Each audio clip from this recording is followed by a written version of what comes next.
Grace and peace, grace and peace. You saw that thumbnail, you saw the title. You know what we're about to do. So let's get to it. Happy Friday. It's been a beautiful day. It's been a beautiful week, and what a great time to just end the week with a good old conversation, if you will. This is going to be a spicy one, though. I'm going to let you know ahead of time.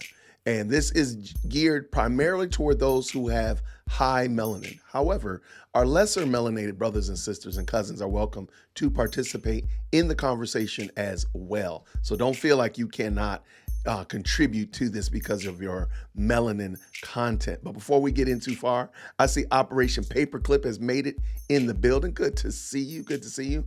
All right, what does he say? He says, Biden to Black America, fall in line with my agenda plus policy, or else you ain't. I agree 100%. Hey, what's going on? Q's Corners in the building. Thank you so very much for stopping by, Q. And by the way, make sure you drop the link for your channel. Q's Corner is a fantastic YouTuber that's getting started, getting out here in the YouTube suburbs, if you will.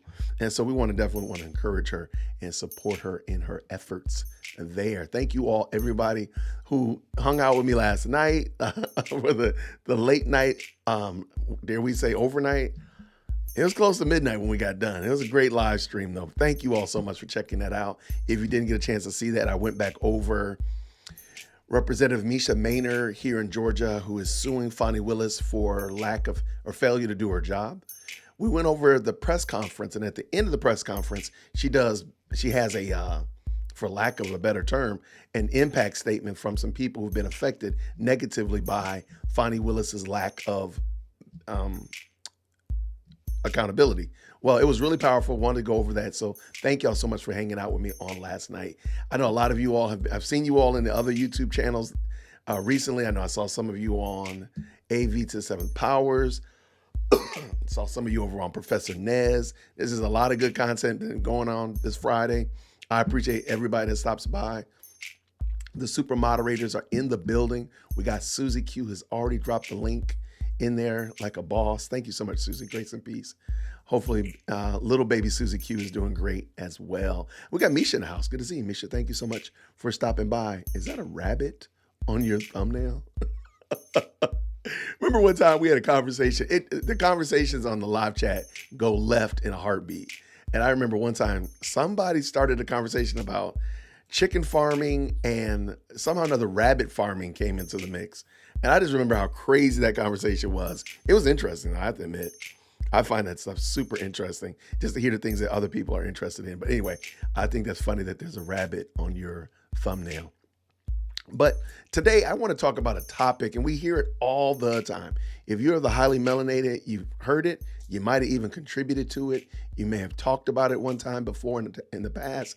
And what it is that Black people are the only ethnic group that I know of that if you don't hold to a belief and ideology that the majority of this ethnic group subscribes to, we threaten to kick you out, remove your Black card, not invite you to the picnic, and so on, or the cookout, whatever. And I don't think there's other people groups that do that. I don't believe that the Asian community does that. I don't think they do that. I don't think that the Indian community, hey, you don't like Bollywood, you're out of here. Or I don't think the Italian people do that. Oh, hey, you got this pasta, your sauce out of a can, get out of here. I don't think they do that, but Black folk do that. We do it like common, like it's just like first nature, for lack of a better term. Oh, you don't believe this? You're no longer Black. Oh, you don't do this? Give me your Black card. Oh, you do this? I don't think any other people group does that. And it's so interesting to me. And today we're going to look at the infamous Joe Biden saying that if you don't know that you're going to vote for me, then you ain't Black. That foolishness that he said.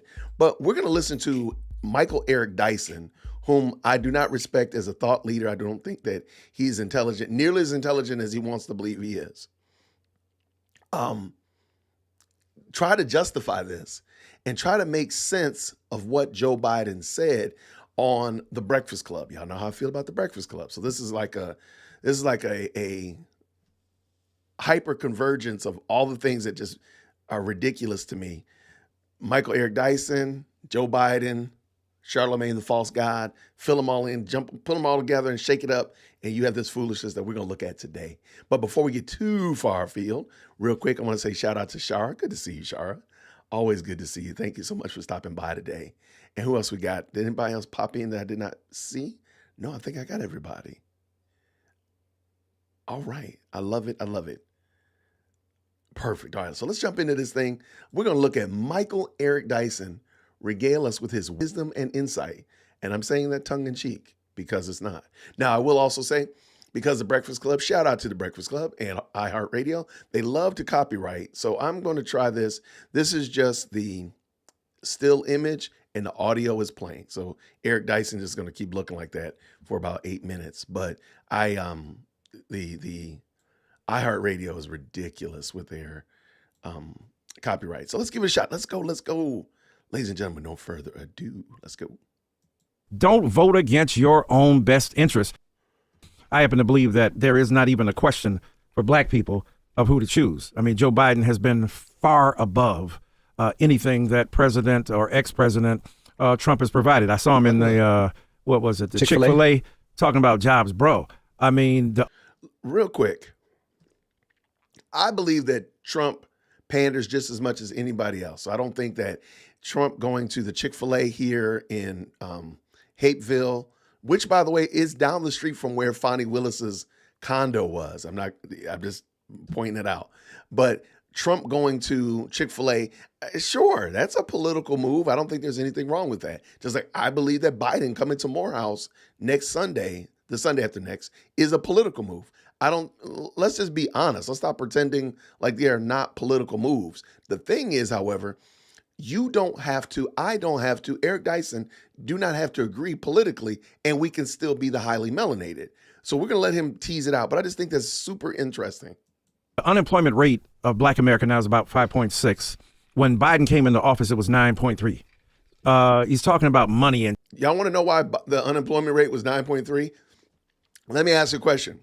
When Biden came in office, was there anything going on in the world that maybe possibly was exacerbating the unemployment rate? Is it possible? I don't know. You know, is it possible that there was like a pandemic that was going on? Like, come on, Eric Dyson. You're going to use that as an excuse? Come on, my guy. Come on. And checks. And I see Sexy Red and other rappers talking about he gave us a check. First of all, please study your politics and your civics. That's the Congress that allotted that money. Plus it's yo dough. And if you're going to count that way, then count what Biden did for relieving the burden of people paying back their student loans. And why is paying back student loans, people that made the decision to go to college, made a decision to make chose a degree program or degree pathway that would lead to a particular job and did not find that at the end of the rainbow, why is paying their student loans off akin to stimulus checks? Which, by the way, I disagreed with all of those.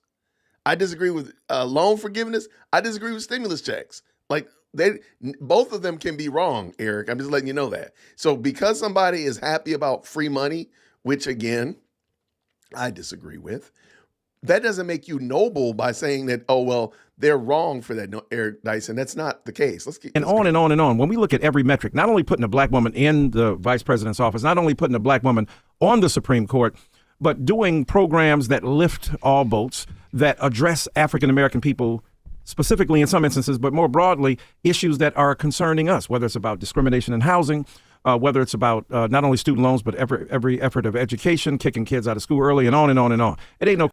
Whenever you hear somebody talk like this, kicking students out of school, like ask them to explain that. Now, I don't expect Charlemagne the false god and DJ I should be in jail envy to pick this up, but just ask them, what are you talking about? Where in the world are we seeing kids kicked out of college early? For what? For what? What reason? And ask them to explain that. Don't let that slide. Now, they let that slide, and, it is what it is. I don't expect them to be real journalists.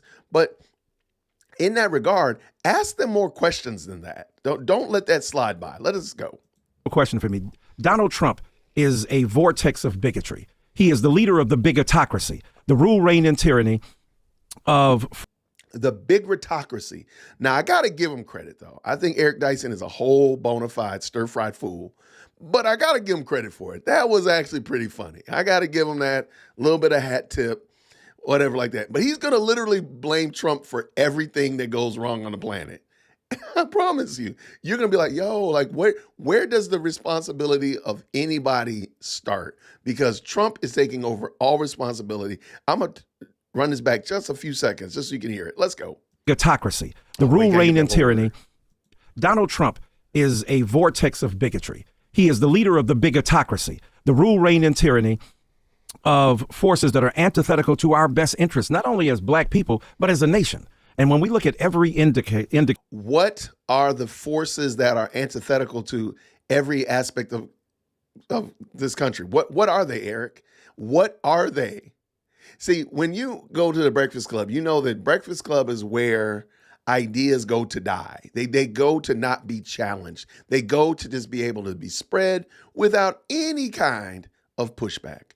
What are you talking about? Now, I admit Charlemagne the false god has pushed back in some degrees, and he's going to try to give it in a moment, but it's a little bit too late. It's too little, too late. Let's just say it like that. But what are you talking about, Eric? Somebody needs to call Eric Dyson and say, hey, my guy, you might need to actually spend less time making up words like bigotocracy, which, by the way, is still kind of funny.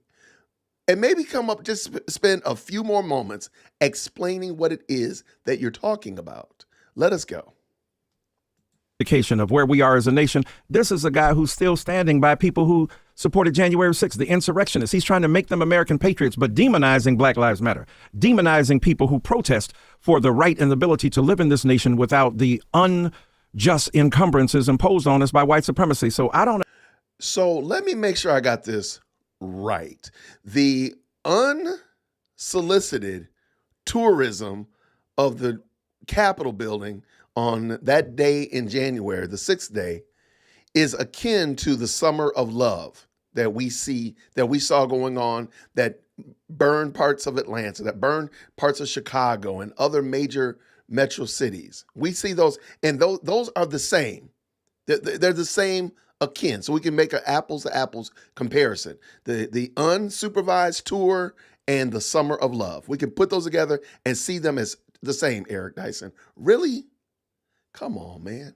And the very worst part about this is Eric Dyson professes to be a preacher, and he's actually in New York at the Breakfast Club because he's going to a conference to talk about social justice in the Black church.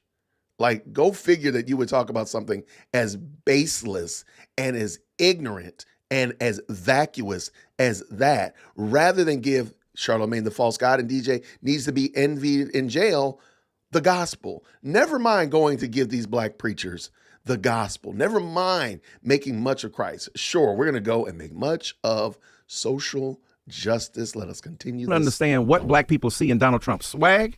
I mean, come on, it's borrowed swag at best. So Donald, here he comes, filling in, covering for, I'm gonna back up a little bit, covering for Joe Biden and the "you ain't black if you don't support me." Black people see in Donald Trump's swag. I mean, come on, it's borrowed swag at best. It's referred swag at best. I mean, Barack Obama had swag coming down Air Force One. It might as well have been, 50 Cent playing in the background. I don't know what you heard about me, but the right can't get $1 out of me, right? He had swag, but he had a tan suit and people went crazy. Now Donald Trump, the face of neo-fascism, the face of an authoritarian government that has already indicated if he gets back in office what he's going to do, there ain't no choice for us. And black people, we got to wake up. These are the things we have to attend to. And look, you saw the article, I think, in the New York Times yesterday that said that Donald Trump and the Republican Party are supporting third-party interests because those detract from and take votes away from Joe Biden. So let me make sure I have that right, because the Democrat Party has never supported a third party to push against a Republican. They've never done that before. They've never supported, hey, if you don't vote for us, at least vote for the third party candidate. Never happened, right? Never happened ever. I got you. Great. Okay. So we know in a tight race, every vote counts. So RFK Jr. in particular. RFK Jr. in particular. And I think that, again, this is not time for this extended journey of narcissism, this escapade of self-deification. Bro, these are serious issues at stake, and black folk got to get out there and vote. I think I don't disagree. Okay, I'm gonna let Charlamagne the False God in a moment is gonna speak.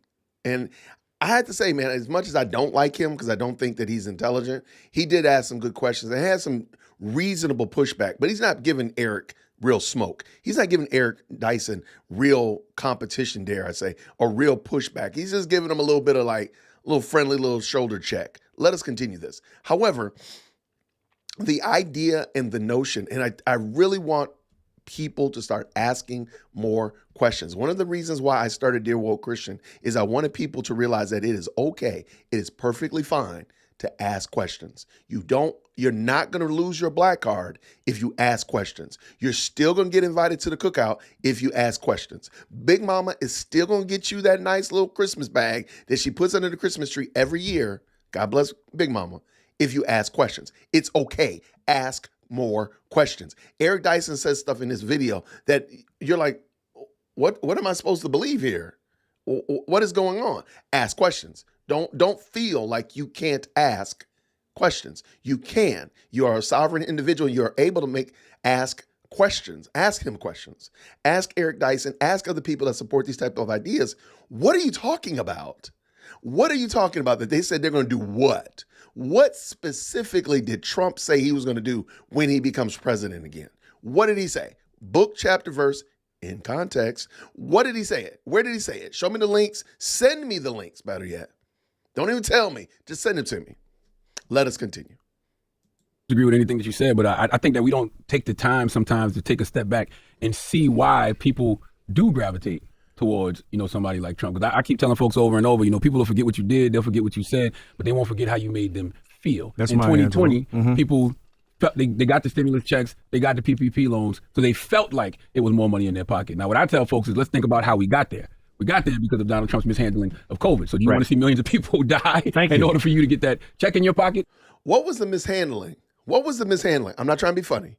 I am not I do believe that it was a pandemic. I do believe a lot of it was false, phony, and fake. But really, what was the mishandling? And again, he just said that, and Eric Dyson didn't ask any more questions. Eric Dyson didn't push back. Eric Dyson didn't say, hey, bro, what do you mean there? What does that mean? They just say it, and everybody keys it, amen in it, and they keep on rolling.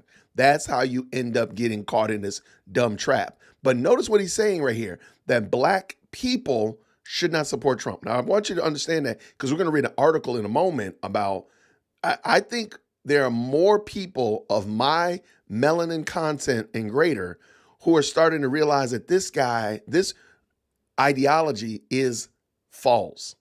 And they're starting to see it. And not only are they starting to see it, but they're starting to voice it. And they're starting to stand on it and say, yeah, I'm not a supporter of this. I'm not.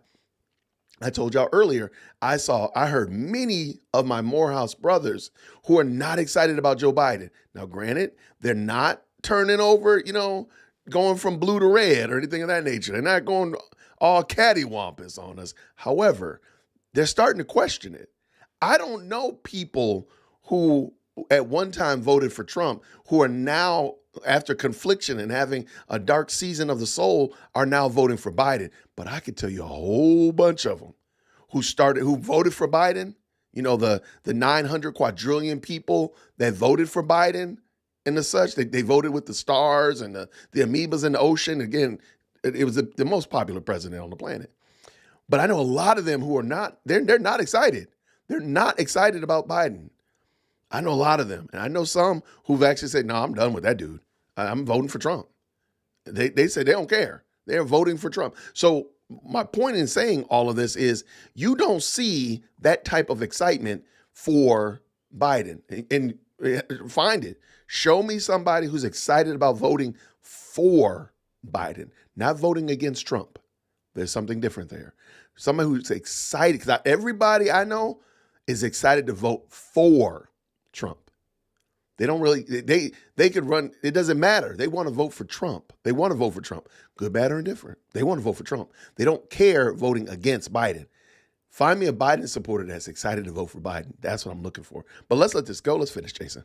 Right. And I think the other problem is the Democrats just do a terrible job messaging. And I think sometimes we help them with terrible messaging because we spend so much time talking about how bad Donald Trump is, right. knowing you ain't going to change none of those people's mind who supporting Trump, right. but you don't talk about the good that the Biden-Harris administration is doing enough. I think that's what I think. Amen. I mean, absolutely right. What is the good? No, since you have the opportunity here, why don't you just regale us? I mean, again, The Breakfast Club is the most popular urban talk radio, podcast, whatever you want to call it. They rule the roost. So you would get countless thousands, tens of thousands, maybe even hundreds of thousands of people that are listening to this. You would be able to tell them why they should be excited about Biden. All you gotta do is just do it. That's it. And they could do a better job of evangelizing their own evolution, their own viewpoints, and what they've done for black people and others. But you know, you're damned if you do and you're damned if you don't. Look, on your show, Joe Biden made a joke. He was like, if you don't vote for me, you ain't black. Oh my God. I don't know if that was a joke. Well, here's my point.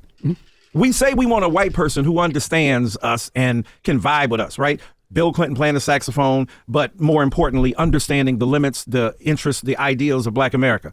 That was an inside joke. Joe Biden saying, if you don't vote for me, that's a bit of swag, if you will, by promoting the fact that he understood the inside language and discourse of black America. That was not laying claim to the fact that, oh, of course, if you are authentically black, then I am the only choice for you. That was a bit of swag. And then we tripping. He basically said if you vote for Trump, you vote against your own interest. I mean, he ain't lying. I don't detect no lies. So I'm saying, there's absolutely, positively no way in the world Joe Biden was alert enough to realize that that was some kind of inside joke. No, a speechwriter wrote it. He retold it, and it landed flat like a lead balloon. No, absolutely not. Because I guarantee you, if Trump said that, Michael Eric Dyson would have a totally different push. If I were interviewing Trump and Trump said, hey, dear woke Christian, if you're conflicted about whether you're going to vote for me or for Biden, if you don't know who you're going to vote for, you ain't black. If Trump said that, Michael Eric Dyson would blow a complete gasket.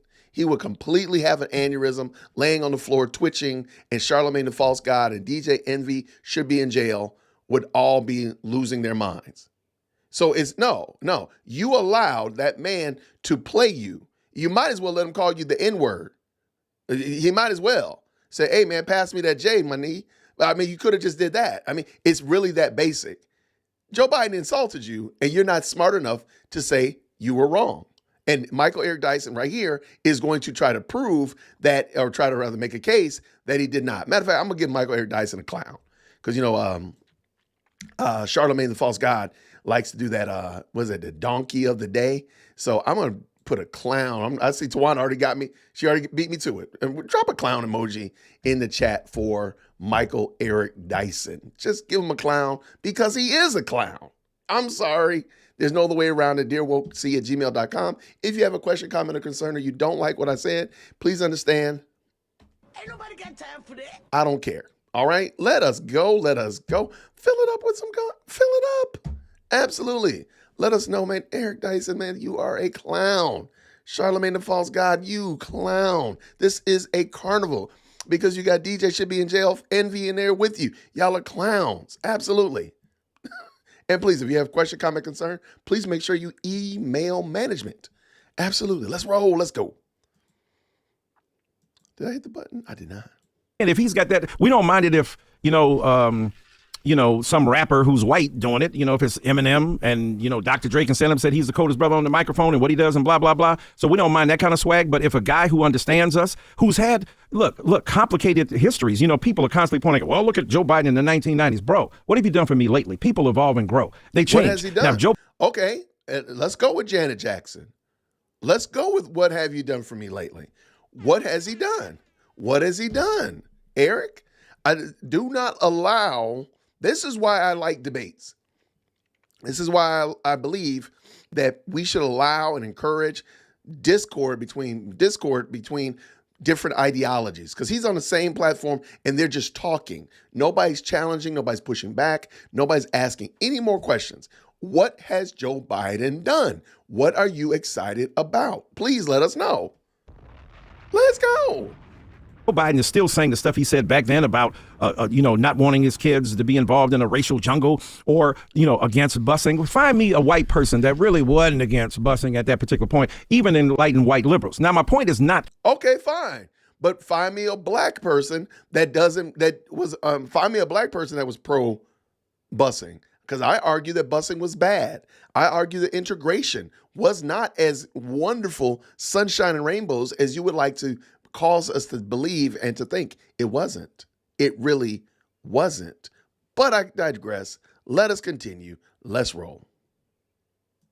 To say that he is perfect, he's not. The point is, though, what has he become? What has he evolved to? Rakim said it's not where you're from, it's where you're at. What is he doing now? What is his interest in our progress? And what do we get from supporting that particular figure? Donald Trump, again, your point is right. You've been supporting Democrats for 50 years. Ask the city of Detroit, what has it done for you? Ask Chicago, what has it done for you? New York? How about Memphis? How about St. Louis? How about other black controlled cities that are vastly Democrat? New Orleans? How about that? How has it worked out for them? Please ask more questions. Do not allow them to just get away with this question-free type of content. Let's figure out why people are attracted to him. It ain't great. I mean, we could be attracted to him because rappers who put Donald Trump on understood that Donald Trump was like them. Swag. I don't care about rappers. I am not making political decisions because somebody who gets on a microphone can make A rhyme with way. That is not why I support Donald Trump. I support Donald Trump because guess what? Gas prices was not at doggone valedictorian levels when Trump was in office. How about we fix that? How about the fact that you could not buy, that you almost can't buy 3 gallons of gas with $10 now? That's crazy. That is bananas. And so, no, I'm not worried about a rapper. See, you are assuming, and Eric, by the way, Eric Dyson's too old to be quoting rappers like he's quoting scripture. You too doggone old for that, Eric. My name is dearwokec@gmail.com. I'm right here in Atlanta, Georgia. Questions, comments, concerns. You too old for that, my guy. Go on and talk like an adult, like an elder statesman, please.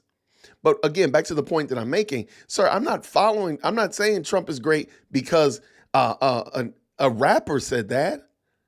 I'm looking at the money that I'm spending on the basics and the bare minimum. And I realize that, hey, my family, by God's grace, is not really struggling. I joke about buying eggs, but I went and bought some eggs today. I joke about buying gas, but I fill my wife's car up every couple of days, and I filled mine up today as well. We're not struggling. But guess what? There are countless other people, the working poor, who are struggling, Eric Dyson. And you're sitting here blowing smoke up their tailpipe, telling them that the only reason people are supporting Trump is because some doggone rapper. Sir, you are a whole stir-fried GMO fool, sir, a whole fool. I mean, they got Whole Foods, the grocery store, and we got whole fool Eric Dyson. A lot of bravado, but we see he ain't got he lying like most rappers, about what they got. When Jay-Z said, well, yeah, hey, homeboy, Playboy, where's those diamonds? That's not what you said. Where's the Hummer? That's not what you said you had. So we know a lot of rappers lie. That's what they do. So Donald Trump was attractive because he was a liar. He was full of mendacity. Here's a guy, we're talking about Joe Biden. Back in the day, you and your daddy are racist in terms of the buildings you owned and not wanting black people to be there. So if we're going to do it, let's go tit for tat. But my point is that, yes, at this point, don't we understand enough of why black people might be attracted to him? Some black men, let's go there. Some black men because of the swag of patriarchy, a man in charge. He's talking about grabbing stuff. This is vicious repudiation of an enlightened sense of masculinity. You ain't got to do that in order to be a man. So everything that Donald Trump represents that is attractive to us ain't great. So I'm going to be honest with you. There is not one moment. I don't know one person that supports Donald Trump that I know that says, oh, I want to support Donald Trump because I want to go grab somebody. That has got to be the most brain dead comment. And again, because Eric Dyson doesn't have an argument to the other effect. He doesn't have an answer to why I, as a black man, am not going to vote for Joe Biden. period, end of story. He doesn't have an answer. So he has to make up these straw man ad hom attacks and say the only reason I'm supporting him is because of rappers or because I want to do. Dude, are you insane? Are you insane? Because if that be the case, then you're kind of forgetting that Joe Biden, he gave the eulogy for Robert Byrd. He never repudiated Robert Byrd, a grand wizard, cyclops, juggernaut of the KKK. You don't hear him say anything about that, right? Now, we don't hear him mention it anymore, so what are we to surmise from that? What? He hasn't repudiated it. So what do, Eric Dyson? See, this is the ignorance, but we could do this thing tit for tat all day long. I might as well say, hey, the only reason black people support Joe Biden is because his son Hunter smokes weed. There you go. There you go. That's it. And all black men smoke weed, and Hunter Biden is black because he smokes weed. There you go. He got baby mamas. All black men got baby mamas. There you go. That's how we do it. Eric Dyson, you ought to be ashamed of yourself, my guy. Let's do away with the kind of patriarchy, the misogyny, the sexism that roils so much of our community in ways that are destructive, whether we see it in church or the temple or the synagogue and so on, or whether we see it in schools. So the point is, yes, let's examine why black people may be attracted, or others. And we ain't going to change no minds, but we can change enough minds within our own community to say, and in that case, I think there's little choice about who we should vote for on that day. What would you say to black conservatives who say our best interests are conservative values? Okay, here we go. Woo, this right here, boy. This right here, Eric Dyson should have just said, I don't know what black conservatives believe. I don't know what conservatism is. Yeah, he would have been much better off, and I would have respected him if he had said that. Because what he's about to say right here is just bona fide ignorance. And y'all know who he gonna call out. Charlemagne the Fraud just said black conservatives. In the chat, tell me, who do you think Michael Eric Dyson is gonna bring up without even being prompted to? I would love to hear what you say. Let me see if anybody... Who is he going to bring up as an avatar for black conservatism? Who's he going to bring up?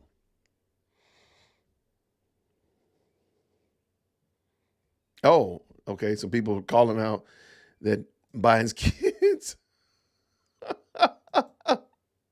Oh, man. Who is he going to call out? I want to see, is anybody going to put it in there? Who is Eric Dyson going to call out for black conservatism? Okay, I see some people. Really? Wow. Okay. Larry Elder. Okay. Cornel West. Really? Cornel West. Clarence Thomas. Ben Carson. Okay. I see what you're doing. None of those. Y'all, come on now. I'm surprised. Okay. Well, in a moment, he's going to say it. So let me, Ben Carson. No, not Ben. I mean, those have been great ones too. I would have thought those would, I could kind of see where you got those from. Oh, there she is. She's into the chat. Candace. Candace Owens is there. I mean, she gives liberals allergies. I don't know why, because there's far more conservative people that you can stand by, like Tom Scott. I agree. Like Ben Carson. I agree. Like there's tons of other ones as well. But boy, wait till you hear this about Candace. That's why so few of them. Their numbers speak for themselves, right? Black conservatives are quite interesting. You had a wonderful interview here with Candace Owens. She ain't, what's interesting to me, Candace Owens ain't apologized. Her and Jason Whitlock, these are people who are destructive for our community. If that's what black conservatism is, her or Jason Whitlock or Clarence Thomas, who has been a singular source of destruction for our people, the black conservatives ain't got much to recommend for their particular viewpoint. This is what I think we're missing. And I'm not. This is something, I want to speak a word of encouragement, if I can. Those who profess to be conservative, those who profess to be Christian and want to be involved in this political space, you do not need the majority. You don't. All you need is to lead. And we can see this in so many different areas where mass of people, we see this actually in these college campus protests. mass of people protesting, and they really don't know what they're protesting. They don't really know what they're doing. However, somebody who can lead them in a direction would be able to funnel, dare I say, Pied Piper, 400, 300, 1,000 reckless, wild college students in a direction of doing something nefarious. The same thing is true about conservatives. We don't need to be the 1,000. We just need to be good leaders. And I think that's the part that people hate about Candace, because I said this before, though I don't agree with Candace on a lot of stuff, Candace Owens is very, very good at making her point clear. So much that you can say, yeah, I can agree to that. Or I still hate her, she's terrible, blah, blah, blah. But you won't say she's not clear. It's very rare that Candace, and I use the term, the economy of words. Candace doesn't use a lot of words, whereas Michael Eric Dyson is going to flood you with words. If I did a word count of Michael Eric Dyson on The Breakfast Club and Candace Owens on The Breakfast Club, I guarantee you Michael Eric Dyson beat her by twice, easily. Because he just talks a lot and he says very little. Candace talks very little and she says very much. So to be a conservative, to be a Christian in the political space, all you need to do is be able to clearly articulate your ideas succinctly. That's it. And then people can say they support you or they don't. Bang. Because we all know what we don't like about Candace. We all do. We all know what we like about Candace. We all do. And we probably can articulate it and we'll all be like, yeah, that's true. I totally get it. Yep, I see that. You're right. Michael Eric Dyson, what you talking about, my guy? So anyway, that's my word of encouragement to those who profess to be conservative or Christians in this political space, and you're attempting to find your way through it. All you need to do is be very clear in what you believe. Very clear and be able to articulate it. But you know where you get that from? You get that from being in conversation where you're duking it out with somebody. But when you go to the Breakfast Club with Charlamagne the Fraud and Michael Eric Dyson, and you don't get pushback, you don't articulate, and you don't, dare I say, synthesize your thoughts down to the very most succinct way possible to convey it. You don't do that. So that's why Michael Eric Dyson keeps getting on these platforms and talking long about nothing. DearWokesy@gmail.com. Defended any of these people at all. Sam. What I think with somebody like a Candace Owens, I don't think black people, certain black people didn't realize she already had a large audience of black people. She had a movement called Blexit, and that was 6-7 years ago. She was trying to get people, black people in particular, to get off the Democratic plantation and seek other things, whether it was being a conservative, being an independent, whatever it is. So I think now when people say this thing about, oh, it's black people embracing her, it's like, nah, she already had an audience of black people. When we say black people, we're talking about new black people who weren't embracing her before. The black people who weren't, look, of course there are conservative black people in this country. The average black person, without respect to politics, is culturally and religiously and morally conservative. They believe in 10 Commandments. Yeah, they might want to support a woman's right to have abortion, bodily autonomy. But for real, when they go to church, they're concerned about the fact that you might be aborting a baby, right? So you can have a particular religious viewpoint about an issue and have a political, and understand the political consequence of that viewpoint. That's why black people have been radically dissimilar to white evangelicals and the politicization of white evangelicals who have used their religion to try to make this a Christian nation. Martin Luther King Jr. used his Christianity to make this a just nation. And Candace Owens gets a break because white folk got rid of her. The right wing got tired of her on the issue of Israel versus Palestine when she had a fleeting moment of revelation, and now she's accepted and embraced. I don't even know where that was. Just a snippet from Michael Eric Dyson and the Breakfast Club. And I don't get why we give Michael Eric Dyson a pass like that. And Michael, I mean, he regales MLK during the full video. And MLK, sure, he used what he called Christianity to make America a just nation. The problem is it wasn't a Christian nation and there's no moral foundation. So therefore, their justice is built on what? Because it's not built on God's word and the truth of God's word, because they bastardize it. So what is it built on? We don't have a clue. And that's what we see today. That's how we can literally take today and demonstrate the complete opposite of what MLK was possibly shooting for and looking at character rather than color of skin. And look at where we are now today. Exact opposite. But shout out to good people done showing up in the chat. I appreciate Winnie's in the building. Good to see you, Winnie. Absolutely. Too many black men silently voted for Trump in 2020. Whoopi and Maxine Waters publicly chastised black men after the election. They claim to have won. Libs know they have lost black men. Absolutely. And they've lost more of them now because there's too many. And we're going to look at an article in a moment that is just like, you got to be kidding me.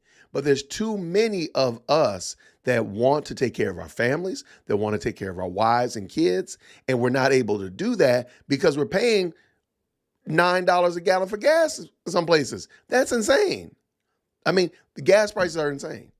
So as I keep telling people who want to support Biden, go do your campaigning outside of Quick Trip. Go do a political rally outside of Quick Trip where the marquee is that says $3.57, $4 a gallon. Stand right there and make your case. Videotape your case for why Biden should be elected right there. Or if it's too hot outside, go to Kroger, Publix, Whole Foods in the bread aisle, in the milk aisle, in the egg aisle, and just stand there with those prices and then make your case. Make your case. There you go. Make your case. They won't do it.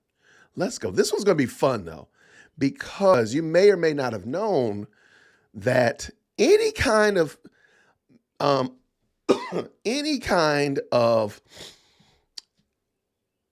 telling the story that black men don't support Biden is actually a form of misinformation.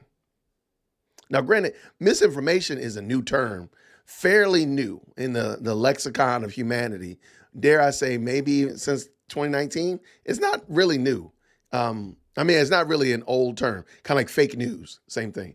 But this is from The Griot, and I believe I put the link for that down in the description of this video, as well as for the Breakfast Club.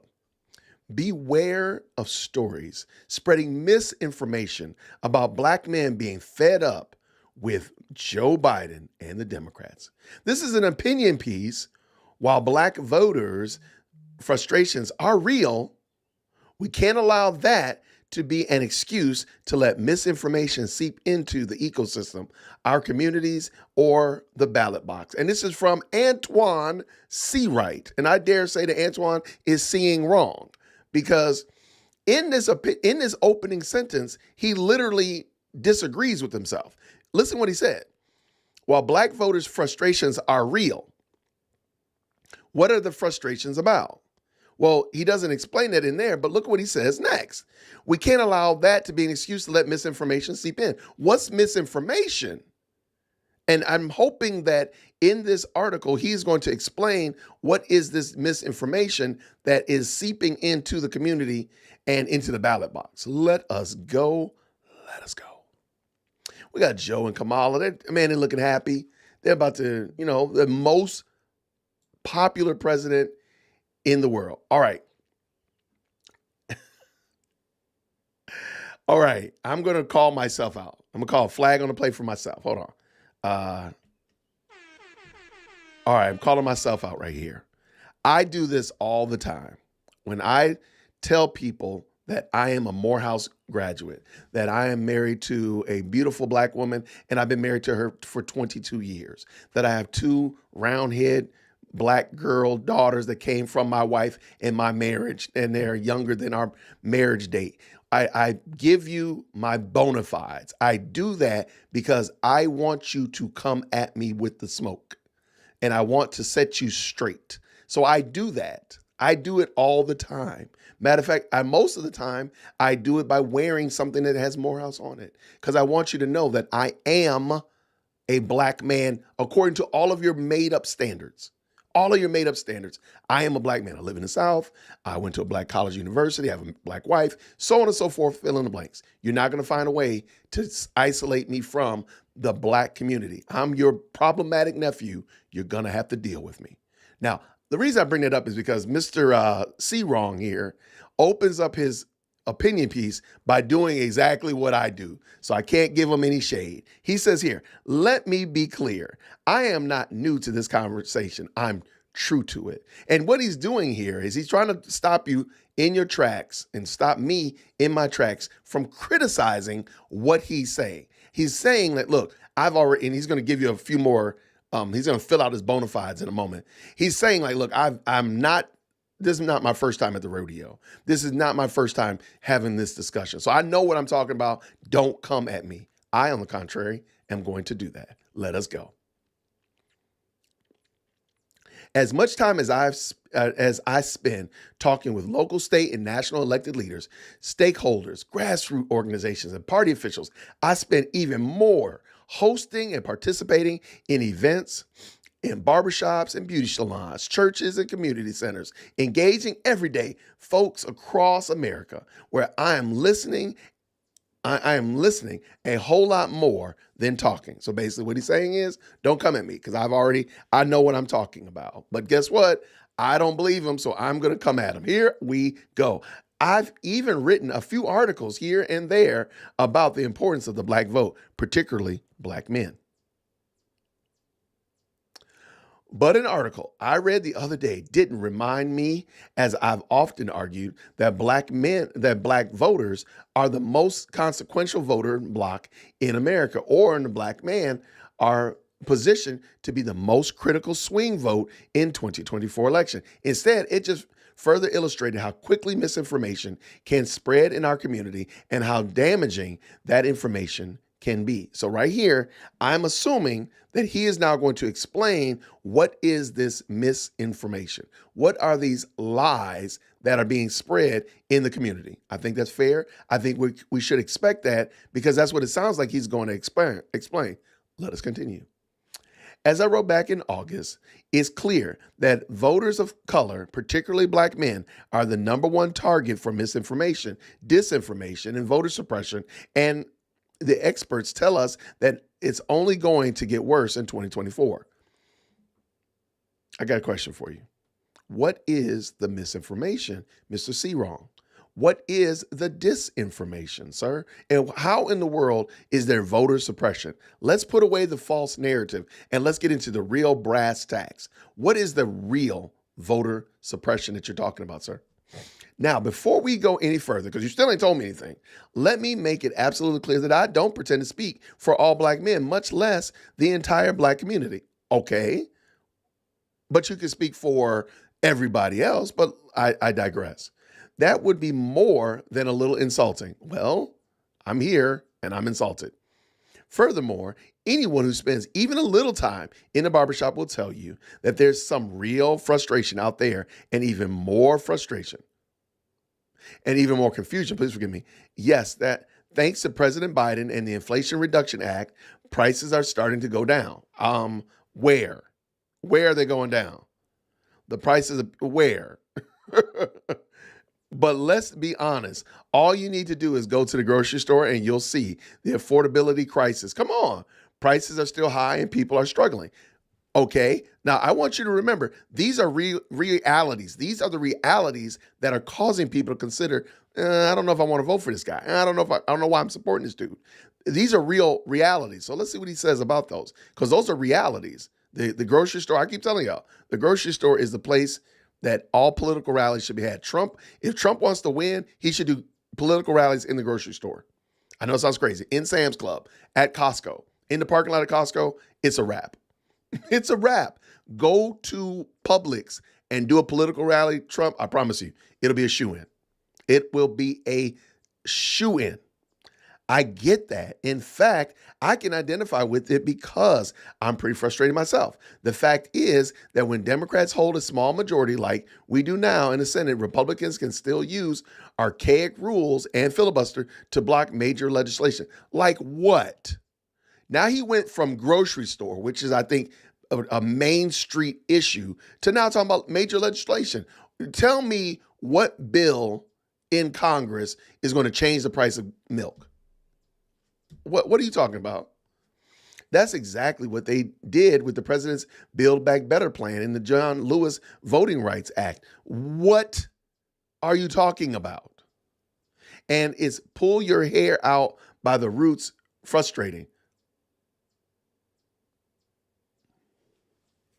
Some folks are frustrated. Some are angry. Some are confused, and some aren't even feeling this election at all. I get that. But we can't let that be the excuse to let this kind of misinformation seep into the ecosystem of our communities and ballot box. What is the misinformation, Mr. C. Wrong?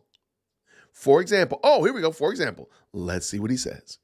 For example, the article argues that black men are frustrated with President Biden and the Democrats because they have failed to deliver on things like student loan debt relief, policy reform, and voting rights. That is police reform, please forgive me, and voting rights. That is a whole stone cold, bold-faced lie. I don't know one, I'm sorry. I've been finished with my student loan debt. I'm trying to keep my daughters from taking on student loan debt. I believe in police reform, therefore I drive the speed limit. And voting rights, I just got my voter registration card, my update in the mail yesterday. I know where I'm voting. What are you talking about? Who is this? Like, I promise you, I'm going on a limb here. No black man that can vote is worried about voting rights. No black man that can vote is worried about it. And I'll go as far to say he's not worried about his wife or children, if they're able to voting, because they've probably already taken care of that matter. So what is that? What are you talking about? What are you talking about? Next, police reform. I'm sorry. Most black men are law-abiding citizens. I don't bite my fingernails worrying about the police, even though I drive fast. My daughter tells me I drive fast, but I still don't worry about the police like that. I know that, I'm driving fast. I probably need to slow it down. That's my fault. I don't look at the police and see them and like wonder or worry or doubt or start panic. I don't do that. Why do you do that, sir? And then lastly, a student loan debt. I'm sorry, nobody's worried about that. I promise you. You can say that till the cows come home, but nobody is sitting there sweating over that. What they're worried about is the fact that they don't have a job. What they're worried about is they can't afford $5 a gallon gas. That's what they're worried about, sir. It ain't got nothing to do with these foolish ideas that you brought up. This is the misinformation, Mr. C. Wrong. Let's continue. The reality is that President Biden has delivered. What did he deliver? He has signed more than 24 executive actions to deliver $146 billion in student loan relief for over 4 million Americans. But that doesn't net one thing, it doesn't change one thing in these people's state if they can't find a job. Sure, they don't have the student loan debt. Sure, for underwater basket weaving or German dance polka degree. But they still don't have a job, sir. Mr. C. Wrong, they don't have a job. There's industries that have completely evaporated off the American landscape. Sir, they're not worried about student loan debt. Most people, I'm going to go on a limb, most people, if they had the money that they would like to have, like when they went to school and they were able to make the money, at least in the ballpark of what they thought they were going to make when they got out of school, most people would probably be willing to pay back the student loan debts without any problem. Most people would. That's just my understanding. That's just my assessment. The problem is they're robbing Peter to pay Paul. So they're robbing student loan debt repayment to make their car note. They're robbing student loan payment to pay their house note or to get their kids in school or for crying out loud, buy bread. That's really what it is. We have the working poor. We have an invisible welfare state. That's the problem. We got people that go to work every day and they're living paycheck to paycheck. They're not worried about student loan debt. They're not worried about voting rights. They're not worried about police reform. They're worried about whether or not they will have a door, whether or not there's going to be a pink slip on their door when they get home. That's what they're worried about, sir. This is not what people are worried about. And for you to actually insinuate that this is the only reason that people are upset is about student loan debt, what about the people that have already paid their student loans, like myself? What do I get? Why would I care about you writing a check and erasing people's student loan debt when I paid mine off? They must have forgiven or rather forgotten how President Biden cut undergraduate loan payments in half and helped to drop monthly payments for millions of borrowers down to zero. How did they help them if they don't have a job? I'm just wondering. I mean, maybe I don't get it. I don't know how, if I don't have a job and I can't afford to pay my student loans, sure, you getting rid of my student loan debt, that does help to a degree, but I still don't have a job. And how is that a good thing? I'm lost. He must not know that earlier this month, President Biden laid out a new plan that will expand the student loan. Oh my goodness. Give him an air horn. Oh my goodness. He laid out a plan to expand that student loan debt relief for more than 30 million Americans. Man, that is amazing. That is absolutely amazing. Oh, wait, I don't have any student loan debt. And my wife doesn't either. My mom, she's a senior citizen and she's on Social Security and she doesn't have one either. Darn it. My niece, my nephews. You know what? I don't know a lot of people that have student loans. I don't know a lot of people that have student loans anymore. Of course, none of this would be necessary if GOP officials hadn't led the charge pushing the right-wing Supreme Court to block Biden's plan to erase $400 billion in student loan debt, forgiving the debt of nearly all this is crazy. Forgiving the debt of nearly all 40 million federal student loan borrowers. Will is that a good thing if they don't have a job? But even more than that, you borrowed money.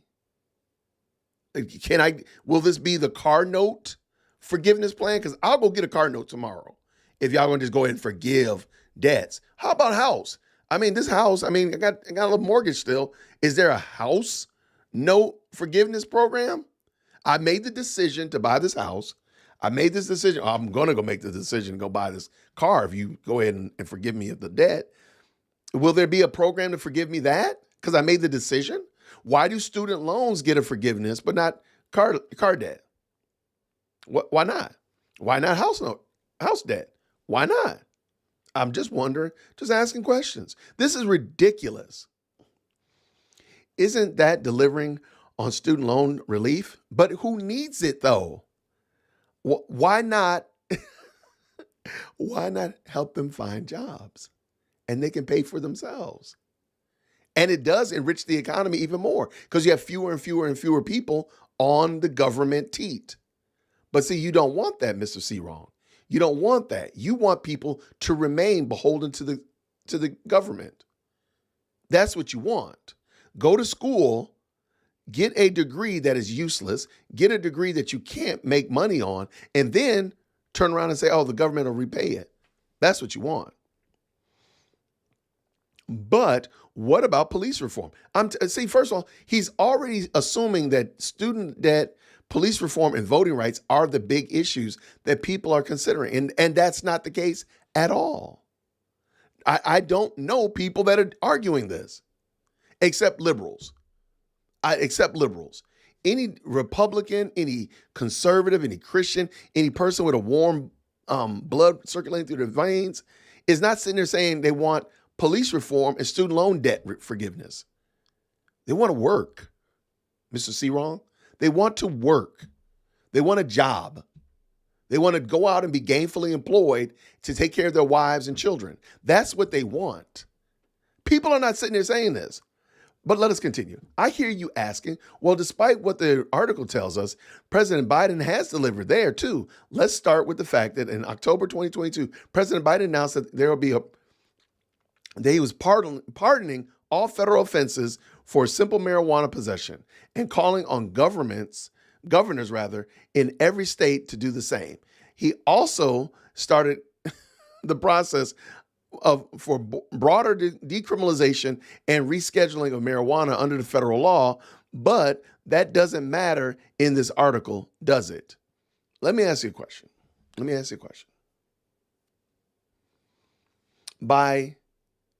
I'm a black man. I don't smoke weed and I don't drink. Why are you assuming that my biggest concern is those who do that? Now, We can have an argument. I know somebody got into they got into my email the other day and got into the live chat arguing about my position on marijuana usage. I don't believe there's no reason for it. I know, apart from some medicinal reasons, I don't support it at all. Now, this person, why do I care about drug use? Why? I don't do it. I don't want to be around people who do it. I don't see a benefit or value to society for people who do. So why should I be concerned about that? And why is that your marquee example of police reform? Pardoning people who went to jail for marijuana. How about the President Biden ban chokeholds and no-knock warrants from the federal law enforcement? Does that count? I am not even remotely concerned about being put in a chokehold. I'm not concerned about a no-knock warrant. Is it that problematic? Is it that run amok that I don't even believe that I've even thought about that. I've never thought about being put in a chokehold or having a no-knock warrant. Does that mean that they'll never happen to me? I don't know. But that's not my biggest concern. Why are all of the police reforms that this man is proposing are put on the government rather than, why not police reform being we're trying to get black men to be in their homes? Why not police reform being that we want fathers in the home more? How about that? How about we're reducing the abusive welfare state to encourage men and women to work out a marriage relationship and stay married? How about that? Because I promise you, I've never thought of this as an issue. Like, oh my gosh, there are no knock warrants. Oh my gosh, there's chokeholds. What about listen to this, the signing of the Emmett Till Anti-Lynching Act to make lynching a federal crime for the first time in history, or creating, let me just ask you a question. Isn't lynching murder? I'm just asking. If somebody is hung, they're lynched, they're murdered, am I right? Why do you need an anti-lynching bill with the Emmett Till name associated with it when murder is already on the books? I'm just saying. Of course, these are the marquee examples of misinformation that Mr. Seawright believes our black men are subscribing to, and that's why they're running to Trump and the Republican Party. Federal crime for the first time in history, creating a national database to track law enforcement misconduct. Maybe President Biden should direct the Department of Justice to go after these brutal cops and departments in cities like Mount Vernon, Louisville, Phoenix, and Minneapolis. But wait, President Biden did do that too. Is that what, again, and I could be being petty. Maybe I just don't get this. Maybe I'm not highbrow enough. I don't think anybody's arguing this. I really don't believe that. I could be wrong. And maybe if you're in the chat and you disagree, let me know. Like, these are marquee things. And by the way, if you do disagree, could you please tell me what you do as a profession? I don't want to know exactly where you work. You can say I'm an electrical engineer, I'm a hair follicle surgeon, whatever. I'm a gerbil vet, whatever. And then that you're concerned about these matters. I just wonder. And don't get me started about voting rights, because in August 2021, less than a year after the election, the Democrat-controlled House of Representatives passed the John Lewis Voting Rights Act, the most comprehensive measure to strengthen voting rights since 1965. Every single House Republican voted against it. And once in the Senate, the GOP finally killed it with the same archaic procedural tactics the segregationists had used back in the 1950s and 60s. Later that month, Democrats tried again, repackaging the initiative with the Freedom to Vote Act, but the Republican senators pulled the same old trick again.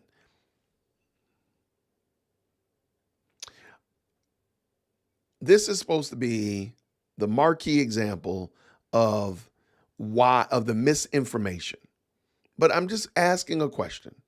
And I really, truly am seeking to understand. I'm not just trying to disagree to be cantankerous, even though I've been told that I'm cantankerous. If you are a man of high melanin, over the age of, what voting age is 18 or 16? Let's say over the age of 18 for laughs and giggles. Can you honestly tell me that you don't know where to vote, how to vote, or when to vote in your state, local, and national elections? Can you please tell me that? Because I'm finding it completely unimaginable to believe. I'm sorry. I don't believe this. I don't believe that there needed to be any kind of John Lewis Voting Rights Act. I just don't believe it. I don't believe it. I don't believe it. No. Now, am I saying that everybody has all of their ducks in a row in order to vote? Absolutely not. But just tell me that you yourself don't. Because again, I just received yesterday my voting confirmation postcard and my wife's postcard. And I looked at the bottom and I said, I wonder, and it said that you registered to vote on this date. And I was kind of scratching my head. I was like, oh, that's when I registered our cars. So when you register your car here in Georgia, you already registered to vote. And I mean, literally, it was 2 years ago when I registered that car that my wife's driving. So what's the deal?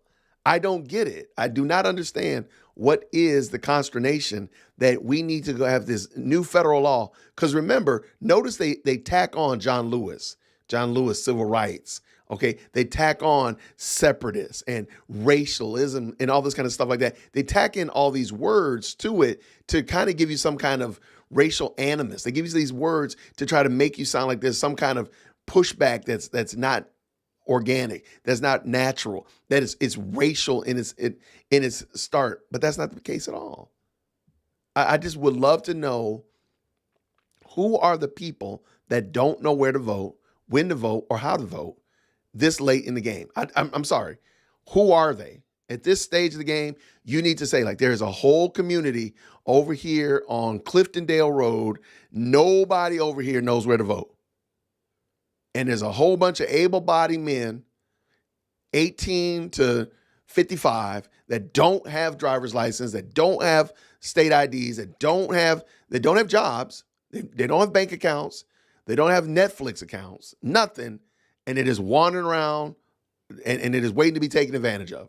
You're going to have to show me this at this point, Mr. C. Wrong, because this is starting to become ignorant. It's insulting that you would think that only black people don't know how to get voter IDs. Are you trying to say that Hispanics got it on lockdown? Asians and Indians and Native Americans, they all got it on lockdown, but black folk can't seem to figure out how to vote. Sir, and the racists are supposed to be the less melanated people, according to your gospel. Those are the racist people. Okay. All right. But importantly, President Biden and the Democrats are still fighting with the latest version of stuck in committee because the Republican-controlled House won't even let it come to the floor for a vote. Again, please help me understand how student loan forgiveness, police reform, and voter rights are the marquee, the high watermark of the issues that affect black people, particularly black men, because that's what the article's about. Not having a job, not being able to pay their bills, not having a path to economic freedom, not having a way to say, man, I know that I'll be able to own this house in X amount of time. That's not it. The biggest issue is whether or not some 22-year-old gets their student loans forgiven. Whether or not, again, I support police reform. I support the police. You know how I support it? By staying on this side of the law. That's how I do it. That's how I support the police. Y'all ain't gonna waste your resources on me. And then voting rights, are you honestly trying to tell me that?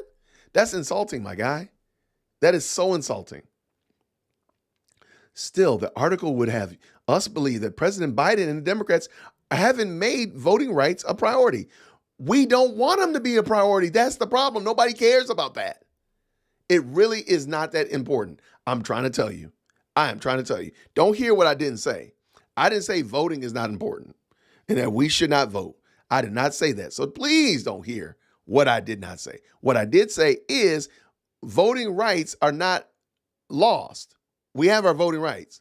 And it is a lot of these people are like, well, who is this leprechaun that you're talking about? Who is this unicorn that you're referring to that doesn't have a driver's license, that doesn't have a bank account? For crying out loud, you can't even cash a check without some form of ID. How are you trying to tell these people that they don't have what they need to vote? Stop it. That's not only wrong, it's dangerous because it rewards Republicans. And once fighting against voting rights, well, we ain't buying it. The ones fighting against voting rights, well, we ain't buying it. The article criticizes for not developing economically. But while the writer admits that under President Biden, Black unemployment is at a record low, he ignores that Black entrepreneurship is at a high, with new Black-owned small businesses opening at the fastest rate in a generation. I don't know I need to see those numbers. I'm a small business owner. I started, I guess, during the Biden administration because I wanted to do this after I retired from teaching. I got to see those numbers because please keep in mind, again, there was this little thing like, a global pandemic that was happening when Biden came in. So everybody's numbers were high as it relates to unemployment. That's not saying anything. And you're saying that small business startups are opening faster. How long have they been open? What's the number going to look like in 5 years? That's what we need to see. Because small businesses starting and opening, look, I can tell you right now, I'm a small business owner. I can tell you right now, closing is very easy. Closing is extremely easy. Go to Facebook Market and just search for any particular small business, anything, beauty supply, auto detail, t-shirt company, and search for the stuff that is used to make that product, so like the shirt press or all the stuff that goes into auto detailing or landscaping. You'll see it. Small businesses closing all the time. So what is the purpose of that point? I don't get it, sir. Mr. C-Wrong, I don't get it. Who helped secure roughly $100 billion in federal contracts for small, disadvantaged, and Black-owned businesses? Biden. Okay. Who launched new efforts to aggressively combat housing discrimination and protect Black-owned home values, knowing that along with education, home values are the largest, or rather the biggest factor in building Black wealth? Biden. Are you trying to say that Trump didn't do that? Okay. Who passed the Inflation Reduction Act and fought to expand the child tax credit and cut child poverty in half? Biden. Please tell me, again, he's spent time going over student loans, police reform, and voting. But now he just high bullet points, 3 key points with no reference, no context, or anything of that nature. I think that's disingenuous. Why are these not important things? Why not cut taxes? Again, small business ownership, please understand, if you started a small business, let's say in 2022, there's a high probability that you are probably not really solvent even now. So we're in 2024. You're probably still maybe making payments on loans to buy equipment and stuff like that. You're probably paying contractors, paying employees. You're probably not in a place where you're probably even making the money that you would have made if you just stayed working at whatever you were doing before. So please don't tell me that small business ownership is making up for having a real bona fide job, because a small business just means that you bought a job. Okay, you bought a job. That's what it is.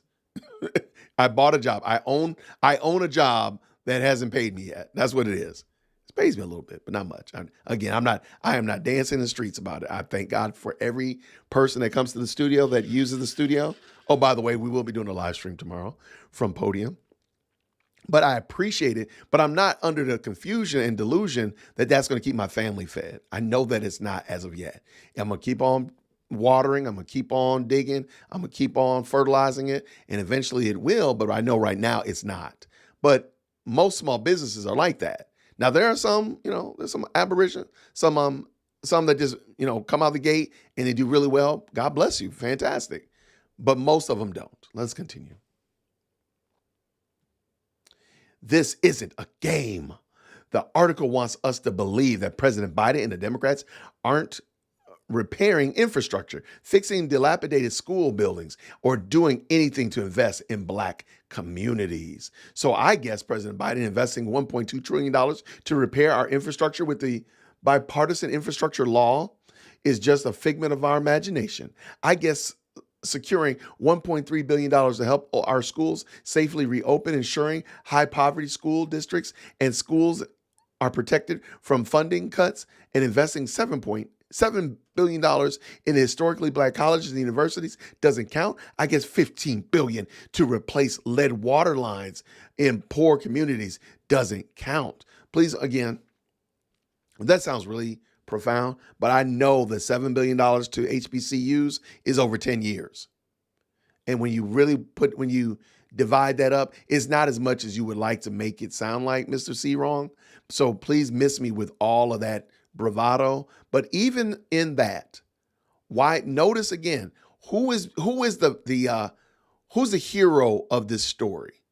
It's Joe Biden. It's the government. It's the Democrats. It's them. So moving forward, who would be the hero in future story?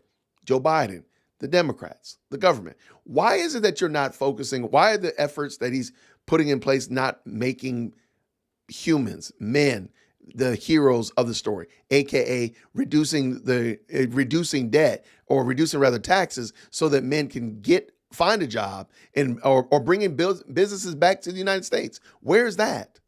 So that again, there's more opportunities. Where is it? I'm just wondering. More Black families have health insurance, why in the world do I want the government to be in control of my health insurance?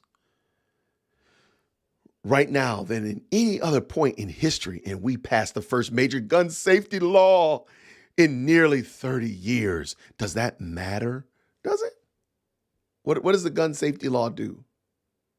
It causes people that obey the law to have further issues or have further hurdles to be able to protect themselves in the case that they need a gun. That's all that does. It doesn't stop criminals, because criminals are criminals. I continue. Remember what life was like in January 2021? Do you remember how bad things were at the height of C-19 pandemic?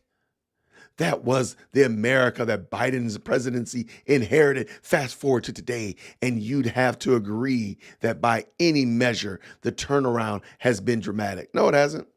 Because I live here in Georgia, and we did not even abide by the lion's share of the shenanigans that y'all was following. We ignored everything that came out of DC. We were free and breathing and smiling and looking at our neighbors and waving. We was doing that well before y'all clowns were, well before you. So no, we were not. We were just trying to get back to work. We were trying to do our jobs. That's it. So no, that wasn't the case whatsoever. We've made real progress over the past 3 years. And when you compare it with what we lived through just from the 4 years before, it's been remarkable. What are you talking about? Like, what are you talking about? Everything here is focusing on daddy, the government. That's it. They've done nothing to empower me as a husband, as a father, as a business owner. They've done nothing, not a thing. Sure, they've made some loans available for small businesses. I don't need a loan. I need people to have disposable income so they can use my facilities. I need taxes to be lower so I can stop dreading April 15th. I need gas prices to be some level of remedial rather than these valedictorian level GPA gas prices. That's what I need. But see, none of this stuff that he's talking about addresses any of that. It all addresses and makes the hero of the narrative government. A lot has been done. And of course, we still have plenty of work left to do, but let's start there. I would love to go back to the year before every major election. And I'm pretty sure this sentence right here, a lot has been done, especially when you're voting an incumbent in. We have an incumbent running against a challenger. A lot has been done, of course, and we still have plenty of work to do, but let's start there. I guarantee you this sentence could be used in any time in American history. I'm almost, I mean, it could go for this sentence could be used anytime, at any point in American history. And of course, that there are some folks who like to pull out the what has Biden done for us talking point on the radio or their podcast. Hey, are you talking about me? Hey, he's talking about me. I don't actually care. I don't want Biden to do a thing for me. That's the thing. I don't want you to do a thing for me. Move out the way. Move government out of the way and allow me to do what I need to do. I don't need you. I don't need you, Zaddy. I don't. I really don't. All right, let's keep going. Frankly, some of those folks are people I listen to and people I like. Okay, well, maybe he likes me. But just because I personally said it on the show you like doesn't make it true. Okay. What? That is wild. That is the wildest thing. They care about ratings. We care about the future of this country and our community's well-being. So we're supposed to overlook, here, let me turn the lights off. We're supposed to overlook that Biden has wholesale sought to continue the further demise of the Black community by way of Planned Parenthood, right? So I'm not supposed to even know that. I'm not supposed to pay attention to that. I'm not supposed to pay attention to the fact that I'm supposed to be blind to the fact that Biden has completely eviscerated families by continually ratcheting up the abusive welfare system that encourages, dare I say, even seeks out to remove men from their families and from their homes. I should totally be oblivious to that, Mr. C. Wrong. I just want to make sure I understand what I'm supposed to be doing because I don't know how to play this game. Because he talks about community's well-being, but what policy does Biden suppose that's going to help Black families? Because that's what the community is. I know a lot of people like to talk about it takes a village. That is a misnomer. It takes a family. Where is the family dynamic policies of Joe Biden? There isn't any. It's this nebulous term called the community. And who knows what that means? See, this election really is a true binary choice, and that choice carries with it some truly high stakes. As I've said on my many occasions, Black folks are casting a survival vote, and Black men could be the most quintessential voting bloc in the election and for elections to come. Survival, like literally, listen to what they're saying. Listen to the dynamics. Listen to the hyperbole. Oh, survival. Like, do you honestly want me to believe that casting my vote for Trump, I'm going to die? Is that what I'm supposed to believe? Come on, my guy. Come on. Am I supposed to say, I cast a vote for Trump? Keel over. Come on, man. Come on, guy. God is in control, my friend. But see, we're going to continue. Talk shows talk. It's what they do, whether it's on television, the radio, or a podcast. Well, just say what you say about me. Come on, man. They have the right to talk, and for the most part, it's entertaining as H. But to pretend it's news is intellectually dishonest at best, at worst, downright dangerous. Now, you do realize he's not told you what was wrong about any of the pushback. Now, he's given examples, AKA these various programs that the administration has pushed out, but he's not told you how they're actually good or how they play into the role that I, again, small business owner, would care about. I, as a homeowner, would care about. I, as a husband and father, would care about. He hasn't done that. But again, this is the misinformation, allegedly. And I don't think that he made that case at all. So going back up here to the beginning, while black voters' frustrations are real, we cannot allow that to be an excuse to let misinformation seep into the ecosystem, the communities, and the ballot box. He didn't meet that standard at all. Not at all. He did not explain what he was talking about. He did not give robust examples. He did not point out the most. He's assuming that the issues that black men have and that the black men have with Biden are these binary. They use binary. These binary distinctives. When in actuality, I think it's fair to say that they're not. They're not those. They're much more simple. People want to be left alone. People want to be able to take care of their families. Men want to be able to shepherd their wives and children, to go out and make a good day's living wage and make a good living and bring that home to their families. That's it. They don't want to spend $8 a gallon in gas. They don't want to spend $5 for a loaf of bread. They don't want that. They don't. And let's just be honest. They don't want the government telling them what their health care is. They don't want the government writing checks to college students who got a degree in underwater German basket weaving. They don't want you to do that. But you regale that as if that's something to be proud of and, dare I say, excited about. But they don't want that.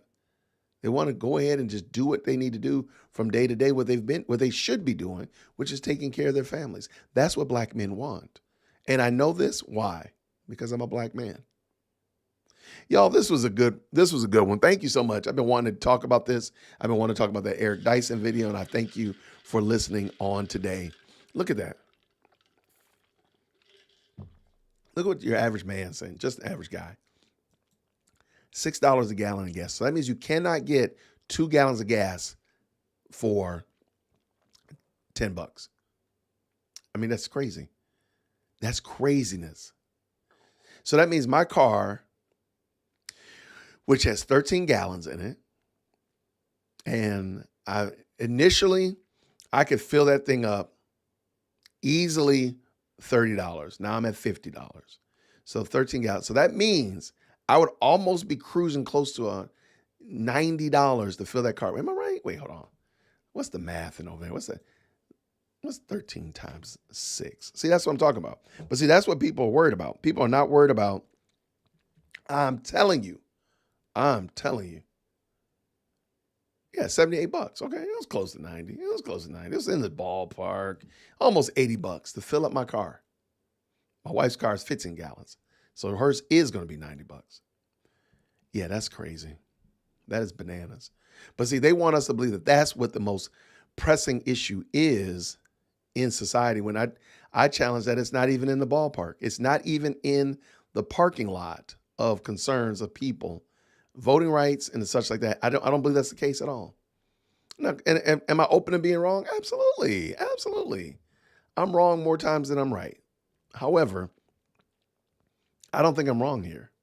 And I don't think and I feel comfortable that most people, most men, so let's just talk to the guys.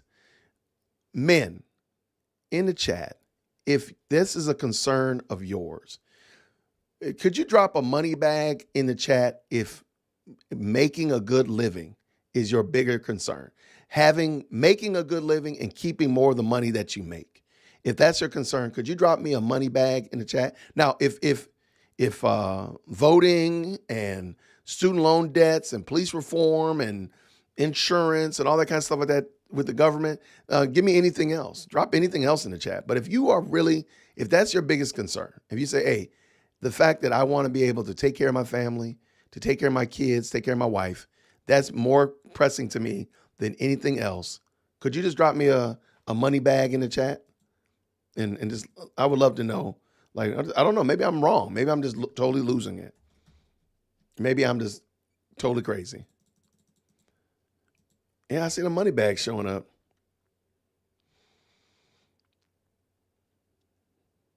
And you know what? Let's do that too. Ladies, same thing. If you're single or if that's a bigger concern for you as well, let me know. Drop that in the chat as well. Because I don't know where this misinformation that this gentleman was talking about, I don't know where the misinformation was. I was kind of looking for it, and I didn't actually see the misinformation. I saw some misdirections. I saw some missed opportunities.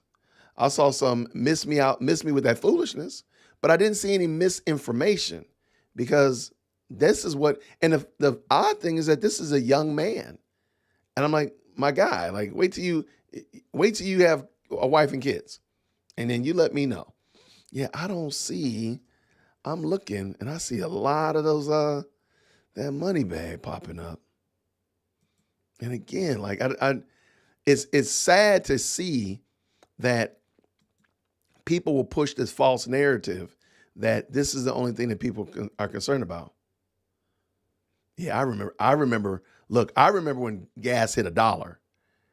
So when I was a young lad, somebody got upset when I said I was a little guy. Somebody had an issue with me making a point of saying that these people knew me when I was a little guy. And apparently that was, I don't know what the issue was. But anyway, so I remember when gas hit $1. I thought, oh my gosh, the world, like what's going on? I would love those days again. I would love them, I'm telling you. Yeah, like show me the money. Most people I don't think most people are concerned about the things that this guy is highlighting and making his marquee issues. I think most people really want to be able to take care of themselves. And I believe this. Most people want to be able to take care of themselves. They don't want the government to take it. Now, sure, there are people who want the government to take care of them. But I think the lion's share of people in the United States would love to be able to make enough money, to keep enough money, to take care of themselves, and would not, if they could do all of that and they could pay for their own insurance, they can do all these kind of things like that. Most of them would really want those things, and they wouldn't want the government to be doing those things for them. So to highlight those as these are examples of what we're doing, and you're like, that's not what I want you to do, though. I don't want you to do those things for me. I want you to leave me alone and leave my money alone so I can do these things that I want to do. It would just make sense. Is that what I was doing when I said, so you hate midgets, Jason? You are appropriating the little guy term. Is that what I was doing? I don't know what the guy was complaining about. Oh, he's on the Dusty Comments unit, though. Don't you worry about it. He got a front row seat on Dusty Comments for that. But I'm like, what are you talking about? He was actually miserable. I have to find it. Hold on one second. Let me open up my Dusty Comments. Oh my gosh, there's no rhyme or reason to how they're sorted. But the guy was like upset because when I came back from my birthday video, when I did my birthday, came back and I was like really just talking about how much of a blessing it was that my wife had done all these things for me on my birthday. Apparently that was like, he said I was flexing that I have a good life. I'm like, dude, like, am I missing something? So that's bad to talk about. I'm thankful for being able to have 250 years of friendship on a cruise ship with me. I'm trying to find it. And the funny thing is, I was talking to Eric. Y'all know Eric. Everybody knows Eric now. So I was talking to Eric on Wednesday, and I told him, and he was like, "You got to be kidding me! Like, why are you so miserable?" I'm trying to find it. I can't find the comment, but it's got a Dusty Comments. He'll show up in Dusty Comments for sure. But I'm like, dude, why are you so miserable, man? Go take your miserable self somewhere and sit down. Go get a wife and kids and be happy, my guy. Okay, now I'm just like, I know I'm going to find it. This is it right here, I think. Nope, doggone it. Okay, I'm going to quit. But the guy was really miserable that I was excited and happy about my wife blessing me on my birthday. And apparently that's bad. I really couldn't get it. I tried to find the guy. I'm like, wait, I'm supposed to be mad because you don't like it? I was like, oh, okay. Let me tell you what I'm going to do. I'm going to be even more happy. Okay, so I can't find it. Don't worry about it. It's in the Dusty Comments unit. So I will, trust me, we will be enjoying this gentleman's foolishness soon enough. Okay, I cannot find it. I have so many of them though. The Dusty comments have been crazy. So these Dusty and ashy comments have been bananas. So don't even worry about it. What do we got here? Yeah, I triggered him, I guess. Look, you all know that my favorite movie is next to Pilgrim's Progress is It's a Wonderful Life. And I totally can relate to George Bailey. Every year I watch that movie for Christmas. And it's not even a Christmas movie, but I should watch it tonight. So I can relate to George Bailey's life. I totally can get it. I totally understand George Bailey's plight. And that being the case, I am just like him after Clarence allowed him to see what life would be like without the things that were causing him stress. And he's like, I want to live again. I want to live again. I can totally relate to that. I can totally get it. So that being the case, I'm excited about my wife and kids. I am happy that my big girl is eventually going to learn how to drive. I'm excited about my chief executive second-born is at a school party until 10 o'clock tonight. Like, I'm excited that they're able to do things. And then even more than that, I'm excited when they come home. I'm over the moon when they come home. Lady Dearworld Christian is going out of town this evening, and I will be very, very happy when she returns this weekend. When she returns Sunday, I'll be excited. I'm happy. I've been blessed with a family that I don't take that for granted. And I don't take any of that. So you know what? Kick all the rocks between here and Pluto twice, my guy. I'm going to talk about it. I'm excited about what God has given me. I'm thankful for it. If you're not thankful for what you got, that's on you, man. Do what you got to do. I'm not beholden to that. Oh, you like It's a Wonderful Life too? Kenya, my girl, come on. It's a great movie. I'm telling you, we might watch that tonight. I got to go pick up Chief Executive Second Board, and I think I can go pick her up at 9:30. But stop it! Why do you do that? Gosh. Ladies and gentlemen. Hi. What are you doing? Guys, okay, so as y'all know, we love the Hunger Games in this family. 3 out of the 4 family members think it's a great series. My dad likes it, and you guys know because you sit and listen to this man yap for 2 hours. This man doesn't like anything. Like, I like you. do you? Moving Sometimes. This week I do, I think. Because I'm fun. Anyway, I'm watching this video about the Hunger Games, and OMG. This is a good video. They're going... The G stands for goodness, right? Yeah. Okay. OMG. It is like, the bomb. It is such a great video, and it's only like 40 minutes. I'm known for watching like 3-hour YouTube videos. This video is so tough. Videos? Of course not. It's because you're yapping for 2 hours. But you just said you watch them. Yeah, but it's over stuff I want. This isn't stuff I want. Oh my gosh. This video is so tough. You've never watched the Hunger Games? Fix that. Fix that. Fix that. The first one is really, really good. It's really solid. The second one is like the fan favorite for valid reasons. When I was watching that movie, I was rewatching it a few weeks ago. I had to keep pausing it because I was getting just so emotional and so worked up. Conceptually, like the premise of the Hunger Games, peak. The world building, peak. And then like the actual storytelling, it's so good. It delivers on all cylinders. Ask her. No, I got done with a lot of it today. I turned in my exhibition and I turned in my IA. He's gonna have to wait for those HODA packets though. Those will get done. Guys, I brought my French grade up 5 points today because I got 100 on my project. That was so exciting. Yay. I think I'm gonna cook that last steak. Go ahead. The Lottery, phenomenal play. It's a good book. I read the book and then I directed a play of The Lottery for a project last year. I love The Lottery. Very good. Very telling about rituals and our ideas of superstitions, especially in rural communities. Woo! Bye, Daddy. Like I said, I think I'm gonna make that steak. Knock yourself out. Go ahead. Tell her they don't offer German at my school. They don't offer. Wait. They don't offer German at her school. She said. Wait. What do you mean? Why am I in the corner? Because she's like pushing me over in the chair. Like there's only one. Oh, is it tomorrow or Sunday? I'm gonna do a for my members of my channel. I'm gonna do a behind the scenes here at Whitaker Park. So we're gonna do a behind the scenes with this. You know, what do I see right here? Y'all will get a chance to see it. So if you're not a member of the channel, join the channel. Check it out.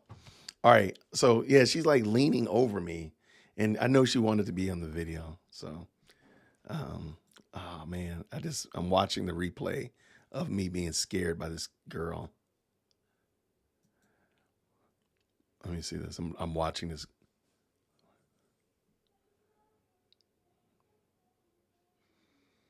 Man, she snuck right in on me, man. Got me all.